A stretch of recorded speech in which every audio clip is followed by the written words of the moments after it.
In the packing area, Stuart McQuillan discusses a finished unit with His Royal Highness.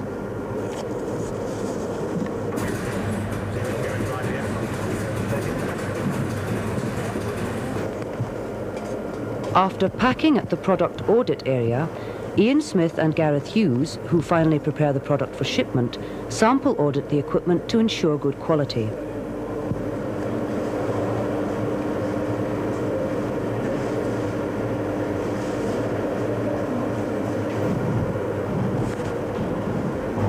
In the computer room, Roger MacDonald shows His Royal Highness the plant's VS installation, where all the internal data processing functions are performed. At the demonstration area, Ruth Wood admiring the view.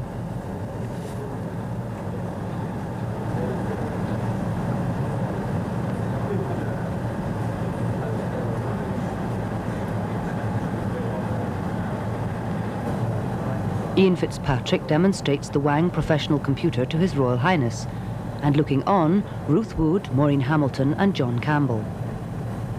After operating the Wang mouse for himself, Prince Charles views the Wang image computer. And now, the official opening ceremony is begun by John Dolan.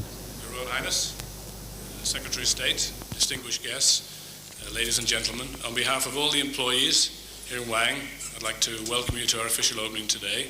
We're all very honoured that you could be with us. Has toured our manufacturing facility. He's seen all our processes in operation, and he's met our employees. In fact, I think he's met and talked to all our employees. We have also presented His Royal Highness with one of our professional computers made here in Stirling, which he has very thoughtfully donated to the advisory group on disability, represented here today by Mr. Bill Buchanan, the chairman of the group.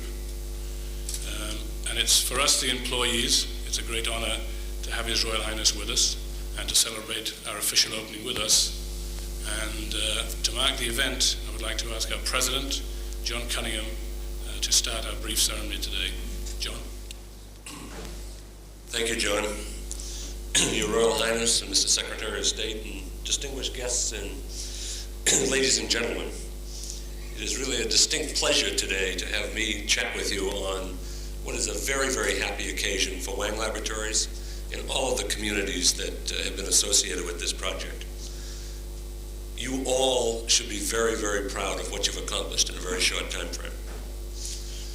Wang has had a history of being a leader in our industry, and we have been fortunate and blessed as an organization to grow in the last 10 years from just 50 million pounds annual turnover in 1974 to in excess of $2 billion, 2 billion pounds turnover in 1984. And in that time frame, we've been able to provide employment on a worldwide basis from under 2,000 people to the 33,000 people that we have worldwide. Now, as we grow as an organization like that, there is the appropriate need to expand our manufacturing plants. So you'll see that when this type of an occasion and an opportunity comes up, there is tremendous competition from all of the industrialized countries to attract a manufacturer, a high-tech manufacturer such as Wang, to locate their facility. So I think the fact that we're here today is something that all of you should be particularly proud of, because we are here in Stirling because of the very hard work that you people did. Now, I think we have had, at least from our viewpoint and the company's viewpoint, a tremendous cooperation both between the national and the local governments and communities, as well as the Wang people under Ian Dyer, our Vice President General Manager of Wang Europe, and John Dolan, our plant manager here. It has been a very good marriage, and I believe that that's why it's worked so well, and that's why so much has been accomplished. We have also had the help of so many of you here, the architects, the contractors, the local community organizations. And I think in many ways it's fitting that all of the many people that work so hard to make this a successful day today are also here to join us for the celebration. I think above all, I really have to thank the talent and enthusiasm of all of the Wang employees here in Stirling. We have just finished the first phase of a 38 million pound investment. Our goal is to ship from this facility in excess of 120 million pounds of product during the next year. So I think that that would be a challenge that we put on each and every one of you, and after having an opportunity to meet so many of you, I think you're well up to the challenge. I think we have a brief program today, so I just wanted to again thank you all for your very hard work and to thank you for the invitation to speak to you today. It is a very happy occasion. It is my honor and my pleasure to ask our first employee, Maureen Brown, who was hired just less than 2 years ago, to step forward and to perform with His Royal Highness the unveiling of a plaque. Your Royal Highness, with deep appreciation of the honor that you do us really by being here today, may I ask you, with Maureen's assistance, to officially declare our facility open with the unveiling of the commemorative plaque.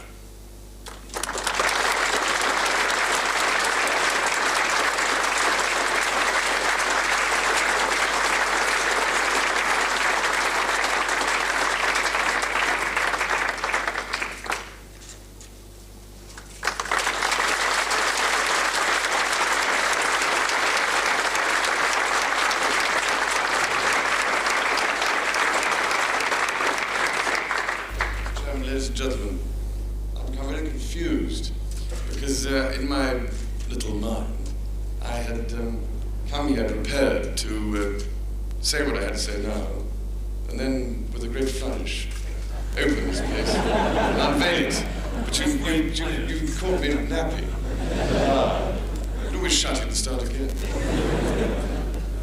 I must first of all say how enormously grateful I am to all of you for giving this magnificent computer to me, and through me to my advisory group on disability, because it is an extremely generous present by any stretch of the imagination, and it will, I promise you, be put to extremely good use in London.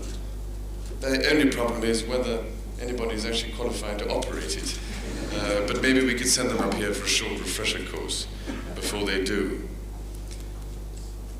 I first came into contact with Wang when I was in the Navy about 9 years ago, when I came across some people from Wang who were operating a computer evaluation of various mine countermeasures exercises that I was taking part in when I was attempting to command a small mine hunter in those days, based up here in Rosyth.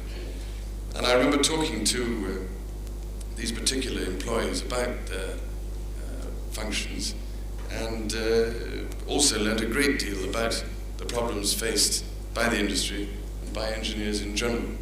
So I'm indebted to Wang for having given me a great deal of information all those years ago. The problem I always feel about this particular kind of industry, as far as I'm concerned anyway, is the fact that I was never brought up at school in the actual operation of computers. So when I come to an establishment like this, I don't really understand a single word of what anybody's saying. I try, but I must admit, it's very easy to get left behind unless you are using these things every day and all day.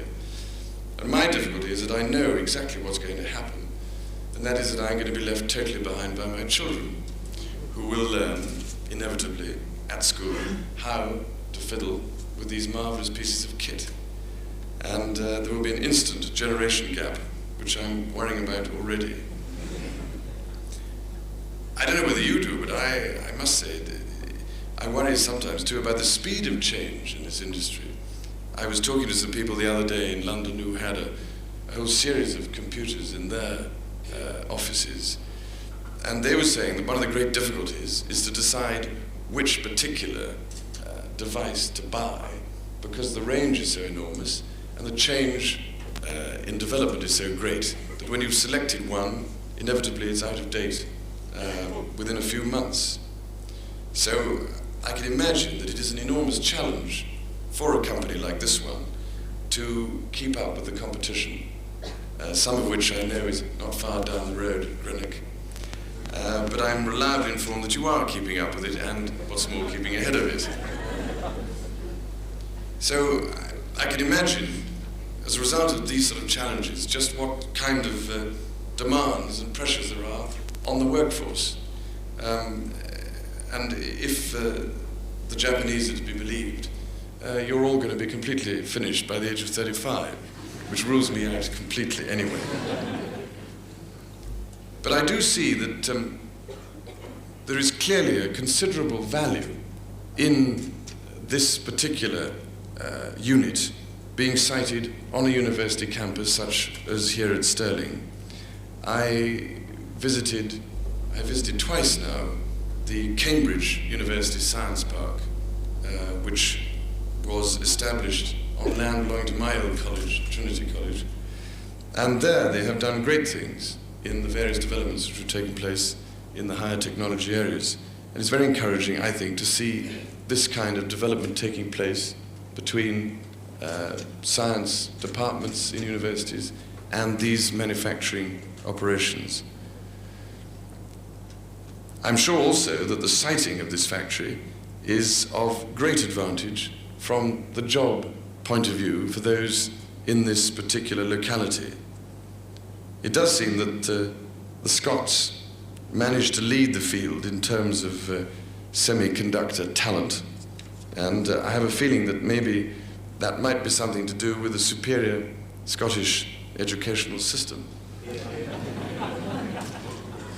I'm also told that with only 1.5% of Europe's population, Scotland manages to produce over 20% of Europe's and about 80% of the United Kingdom's total output of integrated circuits. And that really is quite an achievement.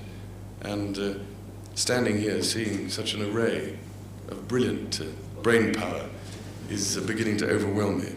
So I shall now draw to a conclusion by just picking up what the President said, which was that Wang is very proud, I know, of operating as a family concern, which I know is not always easy to achieve. It requires a great deal of effort and a great deal of application. But how to arrive at a company-friendly situation is, of course, the problem.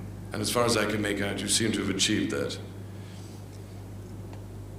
So, ladies and gentlemen, I can only wish you all every possible success in your operations here. And I do hope that you manage to keep well ahead of the market from now on. And also that you will have great fortune here in Stirling. And what's more, you will find somewhere to put this particular plaque.